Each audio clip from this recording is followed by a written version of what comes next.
Hello വക്കീലെ, എനിക്ക് അത്യാവശ്യമായിട്ട് വക്കീലിനൊന്ന് കാണണം. ഞാൻ നിങ്ങളുടെ വീട്ടിലോട്ടോ ഓഫീസിലോട്ടോ എങ്ങോട്ടാണെങ്കിൽ ഞാൻ വരാം. ആ, അതായിരിക്കും നല്ലത്.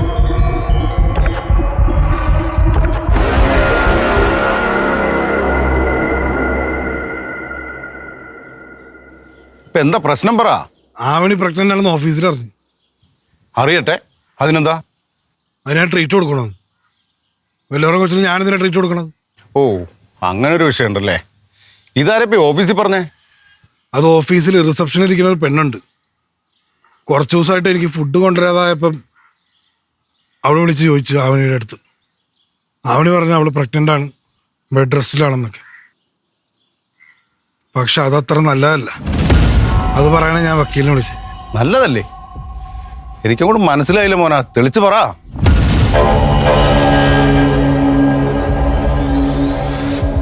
വക്കീലേ, അവളെങ്ങനെ ഈ കുഞ്ഞിനെ പ്രസവിച്ച പിന്നെ ജീവിതകാലം മുഴുവൻ എനിക്കൊരു ബാധ്യതയായി മാറും. പിന്നെ സംശയം, പ്രശ്നങ്ങളും അതൊന്നും എനിക്ക് പറ്റില്ല വക്കീലേ. അതുകൊണ്ട് ഈ കുഞ്ഞ് വേണ്ട വക്കീലേ.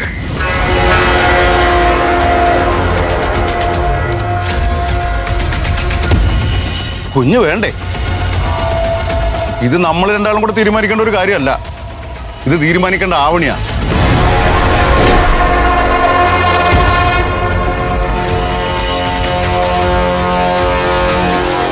ഇപ്പോഴും കുഞ്ഞിനെ വേണ്ടാന്ന് നോക്കാനുള്ള സമയമൊന്നും അതിക്രമിച്ചിട്ടില്ല വക്കീലെ.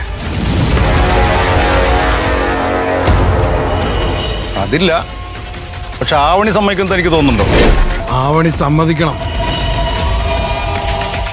അവളെ കൊണ്ട് സമ്മതിപ്പിക്കണം. നടക്കുന്ന കാര്യമല്ലോണ്ടി പറ മോന. ആവണി ഒന്നും സമ്മതിക്കാൻ പോണില്ല. അതിന് ഈ മോഹനന്റെ കയ്യിലൊരു ഐഡിയ ഉണ്ട്. അത് ഞാനൊന്ന് ഉപയോഗിക്കാൻ പോവാ. മനസ്സിലായില്ല? മനസ്സിലാക്കാനൊന്നുമില്ല. ആ കുഞ്ഞ് വേണ്ട വക്കീലെ. വക്കീലെ, ഞാൻ കാരണം ആ കുഞ്ഞില്ലാണ്ടായ എൻ്റെ പേരിൽ കേസ് വല്ലതും ഉണ്ടോ? പിടിക്കപ്പെടരുത്. പിടിക്കപ്പെട്ട കേസ് വരും.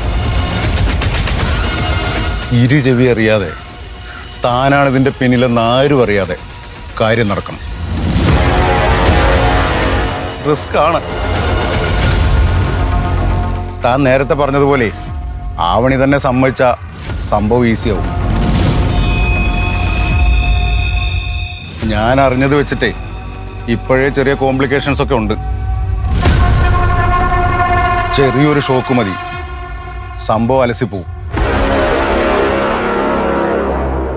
അങ്ങനെ അത് അലസിപ്പോയാ DNA ടെസ്റ്റിന് വിധേയമാകേണ്ടി വരുമെന്ന് പേടിച്ച് ആവണി തന്നെ കുഞ്ഞിനെ ഇല്ലാതാക്കിയതാണെന്ന് നമുക്ക് വരുത്തി തീർക്കാൻ പറ്റും.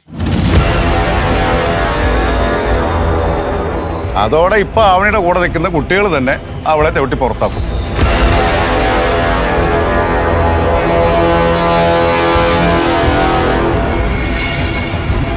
അത് കൊള്ളാൻ വക്കീലെ.